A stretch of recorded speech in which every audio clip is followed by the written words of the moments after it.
위대한 수령 김일성 동지의 회고록 3개와 더불어 1권 제1부 항일혁명. 회고록 1권의 앞에는 위대한 수령님의 다음과 같은 친필 명제가 있습니다. 혁명하는 사람은 언제나 인민을 믿고 인민에 의거하면 100번 승리하지만 인민의 버림을 받게 되면 100번 패한다는 진리를 삶과 투쟁의 좌우명으로 삼아야 한다. 김일성. 회고록 1권에는 위대한 수령님께서 쓰신 다음과 같은 머리글이 있습니다. 머리글. 무릇 인생 말년에 자기의 한생을 회고한다는 것은 참으로 감회로운 일이다. 걸어온 행로가 같지 않고 보고 듣고 느낀 생활 체험이 천차만별이라 사람들은 서로 다른 심경으로 지나온 나날들을 더듬어 보게 되는 것이다. 하나의 평범한 인간으로서 근대 이후 세계 정치에서 언제나 두드러졌던 한나라와 인민을 위하여 복무한 정치가로서 나는 깊은 추억과 잊을 수 없는 회포 속에 자신의 한생을 돌이켜보게 된다. 민족 순환의 비운이 칠칠이 드리웠던 망국 초엽에 태어났고 격변하는 내외 정세의 소용돌이 속에서 생애 첫걸음을 떼어야 했던 나는 어린 시절부터 저국과 운명을 같이 하고 결애와 더불어 희로애락을 나누는 길을 걷게 되었으며 바로 그 길에서 온 탈순에 이르렀다. 인류의 생활에 미증유의 대흔적을 남기고 세계의 정치 지도에 괄목할 변화를 일으켰던 20세기와 더불어 흘러온 나의 한생은 그대로 우리 저국과 민족이 걸어온 역사의 축도이다. 그 길에는 물론 기쁨과 성공만 있은 것이 아니었다. 거기에는 뼈를 에이는 슬픔과 희생도 있었고 심한 우여곡절과 난관도 많았다. 투쟁의 길에는 보도 동지도 많았지만 앞길을 막아서는 사람 또한 적지 않았다. 애국의 녹슨 10대의 그 시절에 나로 하여금 길림시가의 포소구에서 배일의 함성을 외치게 했고 적들의 추적을 피하는 아슬아슬한 지하투쟁도 체험하게 했다. 항일의 기치 높이 백두밀림에서 풍찬 노숙하며 광복의 그날을 믿어 눈보라 말리 혈전 말리를 헤쳐야 했고 수십 수백 배나 되는 강적과 맞서 힘겹게 고군분투해야 하였다. 해방은 됐어도 분열된 저국의 운명을 건지려 몇 밤을 지샜고 인민의 나라를 세우고 지키던 나날에는 또다시 형언할 수 없는 재난과 불행을 뚫고 나가지 않으면 안 되었다. 그러나 나는 이 길에서 한 번도 물러서거나 주저앉지 않았다. 파란만장의 인생 항로에서 내가 길을 잃지 않고 꿋꿋이 살고 싸워나갈 수 있은 것은 오로지 동지들과 인민들이 나를 진심으로 믿고 도와준 덕이었다. 이민위천, 인민을 하늘같이 여긴다는 이것이 나의 지론이고 좌우명이었다. 인민대중을 혁명과 건설의 주인으로 믿고 그 힘에 의거할 때 대한 주체의 원리야말로 내가 가장 숭상하는 정치적 신앙이며 바로 이것이 나로 하여금 한 생을 인민을 위하여 바치게 한 생활의 본령이었다. 일찍이 양친을 여인 나는 어려서부터 동지들의 사랑과 기대 속에 한 생을 보냈다. 나는 수천 수만의 동지들과 함께 투쟁의 혈로를 헤쳐왔고 그 과정에 생사를 같이 하는 동지와 조직의 귀중함을 뼈에 사무치게 체득했다. 아직은 조국광복을 기약할 수 없었던 20년대 화전의 언덕에서 나를 믿어주고 따르던 터두의 첫 동지들로부터 적의 흉탄을 한가슴으로 막아서고 우리를 대신하여 웃으며 단두대에 올라섰던 그 잊을 수 없는 동지들이 해방된 조국 땅에 오지 못한 채 이역의 산하에 고귀한 영령으로 잠들고 있다. 투쟁의 첫걸음을 달리 떼었어도 정당에는 우리와 한 길을 걸었던 수많은 애국지사들도 오늘은 우리 곁에 없다. 우리 혁명이 승리적으로 전진하고 우리 조국이 융성번영하며 만민이 그 최성기를 구가하고 있는 것을 볼 때마다 바로 이날을 위해 자기 일신을 초계와 같이 바쳤던 동지들의 생각이 더더욱 간절하고 잊을 수 없는 그 모습들이 삼삼이 갈마도록 잠 못 이루는 때가 한두 번이 아니다. 원래 나는 회고록을 쓸 생각을 별로 하지 않았다. 다른 나라의 명망 높은 정치가들과 저명한 문인들을 비롯한 여러 사람들이 나의 한 생이 사람들에게 고귀한 교훈을 남길 것이라고 하면서 회고록을 쓸 것을 권유하였다. 그러나 나는 그것을 서두르지 않았다.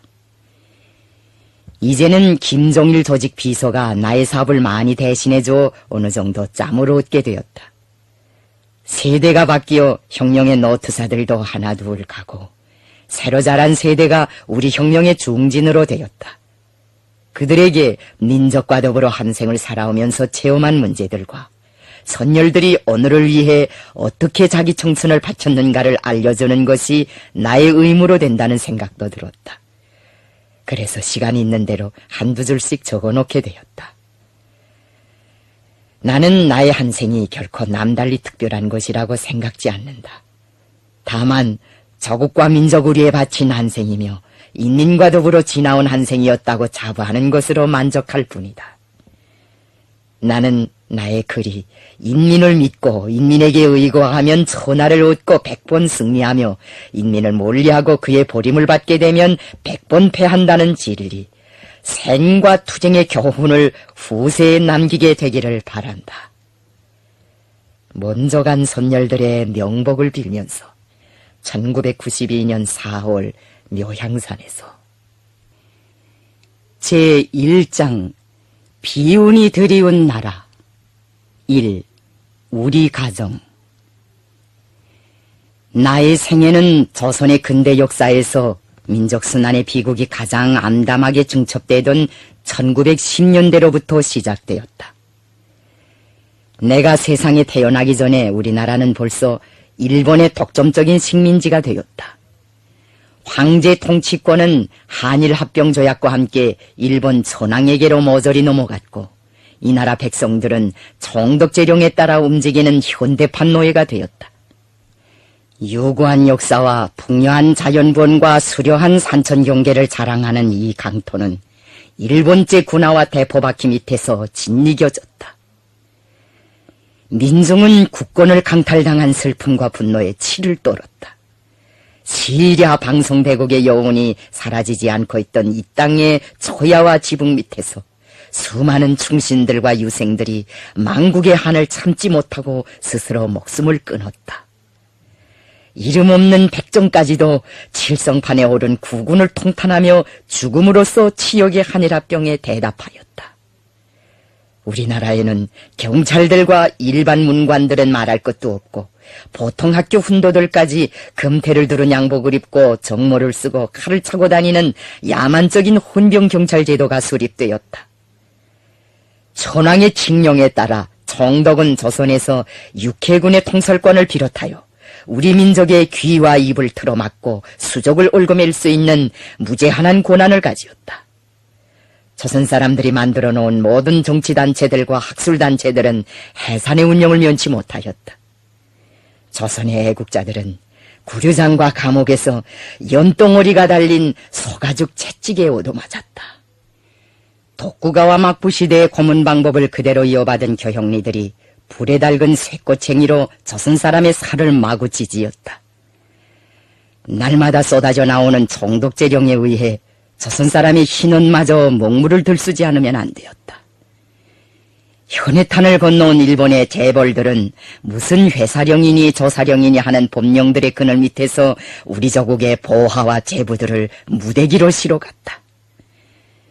나는 지금까지 세계 여러 곳을 돌아다니며 지난날 식민지로 있었던 나라들을 적지 않게 보았지만 다른 민족의 말과 성까지 빼앗고 밥그릇까지 약탈해간 그렇게 지독한 제국주의는 보지 못하였다.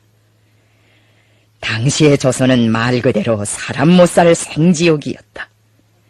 조선 사람들은 살아도 죽은 목숨과 같았다. 일본은 모든 새로운 발명들과 순전한 아시아식 고문을 결합시킨 전대미문의 야스성으로 조선을 약탈하고 있으며 그를 계속 약탈하기 위하여 싸울 것이다 라고 한 레닌의 지적은 아주 타당하고 정확한 것이다.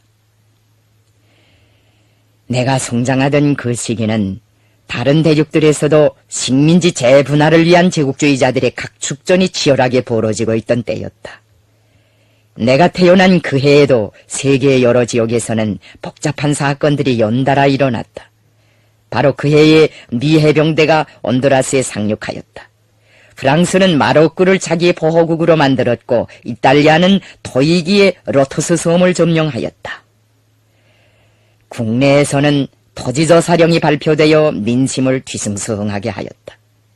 한마디로 말하여 나는 어수선한 동란의 시대에 태어나 불우하게 어린 시절을 보냈다. 이러한 시대상은 나의 성장에 영향을 미치지 않을 수 없었다. 나는 아버지한테서 우리나라의 망국사를 들은 다음부터 봉건 통치배들을 몹시 원망하였으며 피눈물을 머금고 나라의 자주권을 찾는 일에 일생을 바치기로 결심하였다. 남들이 군함과 기차를 타고 세계를 돌아칠 때 우리나라의 봉건 통치배들은 갓쓰고 하늘 쏟하고 음풍용월로 수백 년 세월을 헛되게 보냈다. 그러다가 동서방의 침략 세력이 함대를 끌고 접어들자 그렇게도 완고하게 닫아매였던 쇄국의 문을 열어놓았다. 봉건 왕조는 외세가 마음대로 농락하는 니권쟁탈의 흥정판으로 되었다. 역대로 사대주의를 일삼아오던 부패무능한 봉건 통치배들은 나라의 운명이 경각에 달려있는 때조차 큰 나라들의 조정 밑에 당파 싸움만 하였다.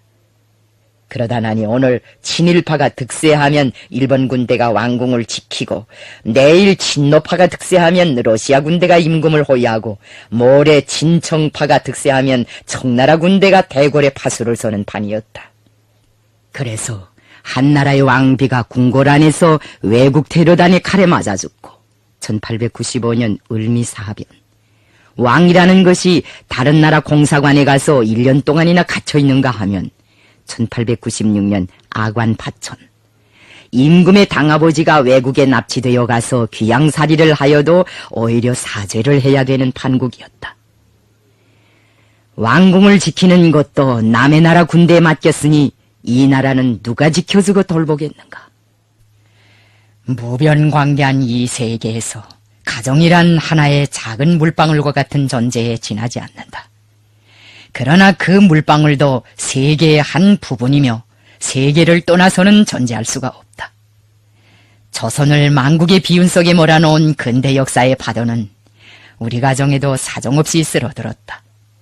하지만 우리 집안 사람들은 그 위협 앞에서 굴복하지 않고 민족과 더불어 울고 웃으면서 폭풍 속에 아낌없이 몸을 내던지었다. 우리 가문은 김계상 할아버지 댁에 살길을 찾아 전라북도 전주에서 북으로 들어왔다고 한다. 만경대 뿌리를 내린 것은 중조 할아버지 김웅우, 증조 할아버지 대부터였다. 증조 할아버지는 원래 평양 중송리에서 태어나 어려서부터 농사를 지었는데 생활이 너무도 구차하여 평양에 사는 지주 리평택의 묘지를 보아주기로 하고 산당집을 한 채 얻어가지고 1860년대에 만경대로 이사해 왔다. 만경대는 산천 경계가 매우 아름다운 고장이다. 우리 집 옆에 있는 산을 남산이라고 하는데 그 산마루에 올라가 대동강 쪽을 굽어보면 그야말로 한 폭의 그림을 감상하는 것 같다. 타고장의 부자들과 벼슬아치들이 만경대 일대 산들을 경쟁적으로 사가지고 조상의 묘를 많이 쓴 것도 이 일대의 아름다움을 탐냈기 때문이었다. 만경대에는 평안 감사의 묘도 있었다. 대대로 소작살이를 하다 나니 우리 집안은 매우 어렵게 살았다. 그런데다가 3대를 두고 외독자로 내려오던 우리 가문이 할아버지 김보현, 할아버지 댁에 와서는 아들, 딸 6형제를 보게 되어 10명 가까운 대식구로 불어났다. 할아버지는 어떻게 해서나 자손들의 입에 풀칠이라도 시켜보려고 손에서 일을 놓지 않았다. 남들이 다 자는 이른 새벽에도 쉬지 않고 동네를 돌아다니며 진걸음을 모았다. 밤이 되면 등잔불 밑에서 새끼를 꼬고 집신을 삼고 몽속을 틀었다. 할머니, 리보이, 할머니도 밤마다 물레질을 하였다. 어머니 강반석, 어머니는 삼촌어머니 현양신, 삼촌어머니와 고모들 김구일려, 김형실, 김형복, 고모들을 데리고 낮에는 밭에서 종일 김을 메고 밤에는 무명나이를 하였다. 집사정이 하도 어려우니 큰 삼촌 김형록, 큰 삼촌은 9살에 천자를 좀 배우고는 학교 문 앞에도 가보지 못하고 어려서부터 할아버지를 도와 농사를 지었다. 온 가정이 달라붙어 기를 쓰고 일했지만 늘 죽도 변변히 우리지 못하였다. 껍질도 벗기지 않은 스스로 타개죽을 쑤어 먹곤 하였는데 모간이 깔깔해서 넘어가지 않던 일이 지금도 잊혀지지 않는다. 그러니 과일이나 고기 같은 것은 생각할 수도 없었다. 한 번은 내 목에 화기가 났는데 그때 할머니가 어디서 돼지고기를 얻어왔다. 그 고기를 먹고 화기가 뚝 떨어졌다. 그 후부터 나는 고기를 먹고 싶으면 화기가 좀 났으면 좋겠다는 생각까지 하였다. 내가 만경대에서 어린 시절을 보낼 때 우리 할머니는 늘 집에 시계가 없는 것을 한탄하였다. 할머니는 무력이 없는 분이었지만 남의 집에 걸려있는 벽시계만은 몹시 부러워하였다. 우리 이웃에 벽시계가 있는 집이 한 집 있었다. 할머니가 그 집 벽시계를 부러워하기 시작한 것은 우리 아버지가 숭실중학교를 다닐 때부터였다고 한다. 집에 시계가 없었으므로 할머니는 매번 쪽잠을 주무시다가 첫 새벽에 일어나 어림짐작으로 시간을 가늠하고는 서둘러 저반을 짓곤 하였다. 만경대에서 숭실중학교까지 30리 길이니 저반을 일찍 짓지 않으면 지각을 할 수 있었다. 어떤 날은 한밤중에 밥을 지어놓고도 등교 시간이 되었는지 안 되었는지 알 수 없어 몇 시간씩 잠을 못 자고 부뚜막에서 동창만 바라볼 때도 있었다. 그런 날이면 할머니가 어머니에게 뒷집에 가서 몇 시나 되었는지 알아보고 오렴 하고 분부하였다. 어머니는 뒷집에 가서도 주인을 깨우기 미안하여 뚜락에 들어가지 못하고 울타리 밖에 쪼그리고 앉아 시계종이 땡땡 소리를 낼 때까지 기다리곤 하였다. 그러다가 시계종이 울리면 집에 돌아와 할머니에게 시간을 알려드리곤 하였다. 내가 팔도구에서 살다가 고향에 돌아오니 삼촌 어머니가 우리 아버지의 안부를 물으면서 이런 사연을 이야기하였다. 큰아버지가 먼 길을 통학하시느라고 고생을 많이 하였는데 성주는 칠골외가에 가 있게 된다니 학교가 가까워서 좋겠다고 하였다. 우리 집에서는 해방될 때까지 할머니가 그렇게도 부러워하던 벽시계를 끝내 사다 걸지 못하였다. 우리 집안 사람들은 비록 중물을 우리며 가난하게 살았지만 혈육이나 이웃 간에 서로 도와주고 받들어주는 마음이 극진하였다. 돈이 없이는 살 수 있어도 인덕이 없으면 살 수 없느니라. 할아버지는 자식들에게 늘 이런 훈계를 하였다. 이것이 곧 우리 가정의 철학이기도 하였다. 우리 아버지는 새 것에 민감하고 향학열이 높았다. 서당에서 천자문을 배우면서도 늘 정규학교에 가고 싶어 하였다. 해금 일사 사건이 있은 그해 여름 슬매불학에서는 수나, 추자, 칠골, 신흥 4개 학교의 학생들이 모여서 연합운동회를 하였다. 아버지는 그날 수나학교 선수로 운동회에 참가하여 철봉, 씨름, 달리기를 비롯한 여러 가지 종목에서 우승을 하였다. 그런데 높이뛰기에서만은 첫 자리를 다른 학교 선수에게 빼앗겼다. 가름대에 머리태가 걸리는 바람에 실수를 하였기 때문이었다. 운동회가 끝난 다음 아버지는 학교 뒷산에 올라가 그 머리태를 뭉청 잘라버렸다. 수백 년을 두고 내려오는 낡은 인습을 무시하고 부모의 허락도 없이 머리태를 잘라버린다는 것이 그때로서는 간단한 문제가 아니었다. 할아버지는 큰 변이 났다고 야단을 하였다. 원래 우리 집안 사람들이 대가 셌다. 아버지는 그날 할아버지가 무서워 집에도 못 들어오고 울바자 밖에서 서성거리었는데 증조 할머니가 뒷문으로 데려다가 밥을 주었다고 한다. 증조 할머니는 우리 아버지를 장손으로서 각별히 사랑하였다. 아버지는 자신이 숭실중학교에 들어갈 수 있은 것도 증조 할머니의 덕이라고 늘 말씀하였다. 증조 할머니가 보현 할아버지를 설복하여 아버지를 신식학교에 다닐 수 있게 해주었다. 봉건이 시임했던 그 당시까지만 하여도 할아버지네 세대는 신식학교를 별로 달가워하지 않았다. 아버지가 숭실중학교에 입학한 것은 나라가 망한 이듬해 1911년 봄이었다. 당시는 개화의 첫 시기여서 양반들도 학교 공부를 하는 사람이 얼마 없었다. 우리 집같이 닭의죽도 변변히 먹지 못하는 집에서 자손들을 중학교에까지 보낸다는 것은 대단히 힘에 부치는 일이었다. 그 당시 숭실중학교의 월사금이 2원이었다고 한다. 그 2원을 보려고 어머니는 순화강에 나가 가막조개까지 주워다 팔았다. 할아버지는 자매를 심고 할머니는 열무 농사를 하고 15살밖에 안 되었던 큰 삼촌조차도 형님의 학비를 보탠다고 집신삼이를 하였다. 아버지 자신도 학비를 보려고 수업이 끝난 다음에는 학교 당국이 운영하는 실습장에서 해가 질려까지 고된 노동을 하였다. 그런 후에 학교 도서관에서 몇 시간씩 책을 읽다가 밤늦게야 집으로 돌아와 한두 시간 쪽잠에 들었다가는 다시 학교로 가곤 하였다.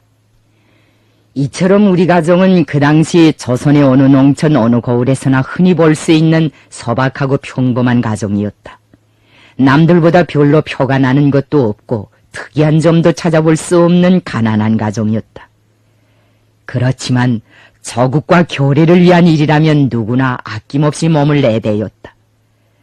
증조 할아버지는 남의 묘를 봐주는 산당직이었으나 나라와 향토를 열렬히 사랑하는 분이었다. 미제 침략선 샤마노가 대동강을 거슬러 올라와 두루섬에 정박하고 있을 때 증조 할아버지는 마을 사람들과 함께 집집에 있는 밧줄을 다 모아 강 건너 권유섬과 만경봉 사이에 겹겹이 건너지르고 돌을 굴리면서 해적선의 앞길을 가로막았다.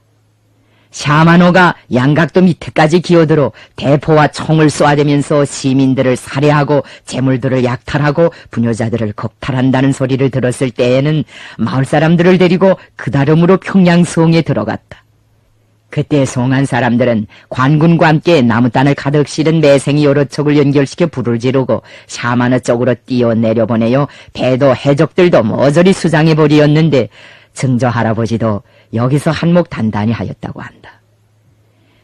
샤마노가 격침된 다음에는 미제 침략자들이 또 구남 쇠난도와 호를 끌고 대동강 하구에까지 기어들어 살인, 방화, 약탈을 감행하였다. 만경대인민들은 쇠난도와 호가 침입하였을 때에도 의병을 묻고 조국 방위에 한 사람같이 골기하였다. 우리 할아버지는 늘 남자는 전장에서 적과 싸우다 죽어야 마땅하다고 하면서 집안 식구들이 모두 나라를 위해 떳떳이 살도록 교양하였으며 자손들을 혁명투쟁에 아낌없이 내세웠다. 할머니도 자식들에게 대바르고 굳세게 살아야 한다고 가르쳐 주었다. 한때 일본 사람들이 나에 대한 귀순 공작을 하느라고 엄동설안에 할머니를 데려다가 만주 사냐로 끌고 다니면서 별고생을 다 시킨 적이 있었다. 그러나 우리 할머니는 적들을 노복처럼 호령하면서 혁명가의 어머니, 혁명가의 할머니답게 굳세고 당당하게 처신하였다. 나의 외할아버지 강돈욱. 나의 외할아버지는 고향 마을에 사립학교를 세우고 청소년들을 공부시키면서 일생을 후대 교육과 독립운동에 바쳐온 열렬한 애국자 교육자의 한 사람이었으며 마대삼촌 강진석. 마대삼촌도 일찍부터 독립운동에 나선 애국자였다. 아버지는 내가 어려서부터 애국의 몫을 깊이 간직하도록 꾸준히 교양하였으며 그런 지향과 염원으로부터 내 이름도 나라의 기둥이 되라는 의미에서 성주라고 지어주었다. 아버지는 숭실중학교에 다닐 때 두 동생을 데리고 지보레의 삼형제를 상징하여 백약나무 3그루를 심었다. 그때까지만 해도 만경대에는 백약나무라는 것이 없었다. 아버지는 그날 두 동생에게 백약나무는 빨리 자라는 나무라고 하면서 우리 형제들도 그와 같이 씩씩하게 자라 나라를 독립시키고 잘 살아보자고 말씀하였다. 그 후에 아버지는 혁명을 위하여 만경대를 떠났고 뒤따라 작은 삼촌 김형권, 작은 삼촌도 싸움의 길에 나섰다. 만경대 고향집에는 큰 삼촌 한 분만 남았지만 백약나무는 3그루 다 잘 자라 큰 나무가 되었다. 그 그늘이 지경을 넘어 지주의 밭에까지 드리워지게 되었다. 지주는 밭에 그늘이 지면 소출이 떨어진다고 하면서 남의 집 백약나무를 사정없이 찍어버리었다. 그래도 말 한마디 할 수 없는 무도한 세월이었다. 나라가 해방된 다음 집에 와서 그 말을 들으니 돌아가신 아버지의 깨끗한 꿈이 생각나서 참으로 분하였다. 분한 일이 어찌 그뿐이었겠는가. 우리 고향집 앞에는 내가 어린 시절에 동무들을 데리고 자주 올라가 놀던 들매나무가 여러 그루 있었다. 역시 20년 만에 집에 돌아와 보니 그중 집 가까이 있던 들매나무가 보이지 않았다. 할아버지는 나에게 큰 삼촌이 그 나무를 찍어버렸다고 하였다. 듣고 보니 거기에도 기막힌 사연이 있었다. 내가 산에서 싸울 때 아마 경찰놈들이 무더니도 우리 집 식구들을 못 살게 굴었던 모양이다. 우리 집을 감시하느라고 대평주제소 순사들이 늘 당본을 섰다. 대평과 만경대는 좀 떨어져 있었으므로 여름에는 그 들매나무 밑이 그자들의 출장소같이 되었다. 그 그늘에 앉아 심심하면 동네 사람들을 불러다 문초도 하고 부채질을 하며 낮잠도 잤다. 어떤 때에는 닭을 잡아다가 술수렴도 하고 할아버지나 큰 삼촌에게 행패질도 하였다. 하루는 그렇게도 묻어나던 큰 삼촌이 도끼를 둘러매고 나와 단숨에 그 나무를 찍어버렸는데 할아버지는 말릴 생각도 나지 않더라고 하였다. 삼간질이 다 타도 빈대 죽는 걸 보니 시원하다는 말이 있지 않느냐. 할아버지의 말씀에 나도 쓸쓸하게 웃었다. 혁명하는 자손들을 두다 나니 우리 조부모님들이 고생을 많이 하였다. 하지만 그처럼 모진 시련과 박해 속에서도 할아버지 할머니는 절개를 굽히지 않고 꿋꿋하게 잘 싸웠다.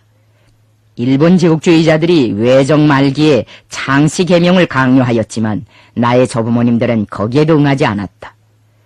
우리 고향에서 성과 이름을 일본식으로 고치지 않고 끝까지 버티어낸 것은 우리 집 하나밖에 없었다. 그 밖의 사람들은 다 성을 고치었다. 성을 고치지 않으면 일본 관청이 도시에서 배급조차 주지 않았기 때문에 살아나가기가 곤란하였다.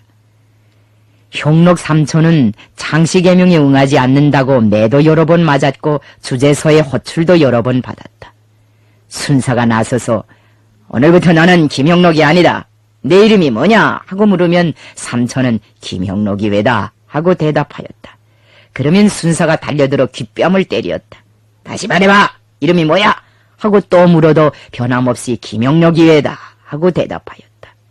순사는 처음보다 더 아프게 따기를 쳤다. 김형록이라는 대답 한마디에 주먹이 한 대씩 안겨졌지만 삼촌은 끝까지 굴복하지 않았다. 그때 할아버지는 삼촌에게 이름을 일본말로 고치지 않은 것은 정말 잘한 일이다. 지금 송주가 외놈들과 싸우고 있는데 네가 이름을 일본말로 고치면 되겠느냐. 맞아 죽으면 맞아 죽었지 절대로 이름을 일본말로 고쳐서는 안 된다고 말씀하였다. 이 집에서 할아버지 할머니를 하직하고 고향을 떠날 때에는 모두들 나라를 찾고서야 돌아오겠다면서 씩씩하게 살인문을 나섰다. 그러나 그들 가운데서 조국으로 돌아온 것은 나 하나뿐이었다. 일생을 독립운동에 바쳐온 아버지는 이역에서 32살에 세상을 떠났다. 남자의 나이 32살이면 한창 시절이다. 장례가 끝난 다음 고향에서 할머니가 들어와 무성양지천에 있는 아버지의 묘 앞에서 목 놓아 울던 일이 지금도 눈앞에 서운하다. 6년 후에는 또 어머니가 안도에서 독립의 날을 보지 못하고 돌아갔다. 어머니가 세상을 떠난 후에는 유격대에 들어가 총을 잡고 싸우던 동생 철주마저 전사하였다. 전장에서 싸우다 죽었으므로 동생은 유해조차 건지지 못하였다. 몇 해 후에는 마포형무소에서 장기형을 받고 감옥살이를 하던 작은 삼촌이 모진 고문 끝에 옥사하였다. 그때 우리 집에서는 시신을 찾아가라는 통지를 받고도 돈이 없어 찾아오지 못하였다. 그래서 작은 삼촌의 유골은 마포형무소 공동묘지에 묻히었다. 끌끌하던 자손들이 20해 사이에 다들 이렇게 낯선 산천에 한 줌 흙으로 뿔뿔이 흩어져 널리었다. 해방이 되어 고향에 돌아왔을 때 할머니는 살인문 밖에서 나를 부둥켜 안고 아버지 어머니는 어디다 두고 이렇게 혼자 왔느냐. 같이 오면 못 쓴다더냐 하며 내 가슴을 두드렸다. 할머니의 심정이 그처럼 비통할진데 만리 타양에 무주고혼이 되어 누워있는 선친들의 유해마저 모시지 못하고 고향집 살인문에 홀몸으로 들어선 내 마음이야 어떠했겠는가. 나는 그때부터 남의 집 살인문에 들어설 적마다 이 살인문으로 나갔다가 돌아온 사람은 몇이며 돌아오지 못한 사람은 얼마일까 하는 생각을 하고 나였다. 이 나라의 모든 살인문들에는 눈물에 젖은 리별의 사연이 있고 살아서 돌아오지 못한 혈육들에 대한 목매인 그리움과 뼈를 내이는 상실의 아픔이 있다. 수천 수만을 헤아리는 이 땅의 아버지 어머니들과 형제 자매들이 조국 광복의 재단에 생명을 바치었다. 우리 민족이 피와 눈물과 한숨의 바다를 넘어 포연 탄우를 헤치며 조국을 찾는 데는 실로 36해라는 기나긴 세월이 걸렸다. 그것은 너무나도 비싼 대가를 요구하는 혈전의 36해였다. 그러나 그런 혈전과 희생이 없었다면 어떻게 오늘의 조국을 상상이나 할 수 있겠는가? 우리가 살아가는 이 세기는 지금도 치욕스러운 노예살이가 계속되는 불행하고 고통스러운 세기로 되었을 것이다. 우리 할아버지 할머니는 일생 농사밖에 모르고 살아온 촌늙은이들이었지만 진정을 말하건대 나는 그분들의 견결한 혁명정신에 단복하였고 거기서 커다란 고물을 받았다. 말이 쉽지 자식들을 키워 거스라하니 혁명의 길에 내세우고 그에 뒤따르는 갖은 고초와 시련을 묵묵히 견디면서 자손들의 뒤를 꾸준히 받쳐준다는 것이 한두 번의 전투나 몇 년간의 감옥살이에 비길 일이 아니라고 생각한다. 우리 일가가 당한 이러한 불행과 고초는 나라를 잃은 우리 민족이 당한 불행과 고초의 한 축도에 지나지 않는다. 수십 수백만의 조선 사람들이 일제의 학정 밑에서 굶어 죽고 얼어 죽고 불타 죽고 맞아 죽었다. 나라가 망하면 산천도 사람도 결코 편안할 수가 없다. 망한 나라의 지붕 밑에서는 나라를 판 값으로 호의호식하는 내국노들도 발편잠을 자지 못하는 법이다. 사람은 설사 살아있어도 상갓집 개만 못하고 산천은 설사 지경이 남아있어도 제 모습을 벗어나기 어렵다. 이런 이치를 먼저 깨닫는 사람을 선각자라고 하며 와신상담하면서 나라의 비운을 가시려고 애쓰는 사람을 애국자라고 하며 제 한 몸을 불태워 진리를 밝히고 만민을 불러일으켜 불의의 세상을 뒤집어 엎는 사람을 혁명가라고 한다. 나의 아버지는 우리나라 민족해방운동의 선구자의 한 사람으로서 1894년 7월 10일에 만경대에서 탄생하여 1926년 6월 5일 만국의 심야에 한을 품고 돌아갈 때까지 일생을 혁명에 바친 분이었다. 나는 아버지 김용직의 맏아들로 만국 이태후인 임자년 1912년 임자년 4월 15일에 만경대에서 태어났다.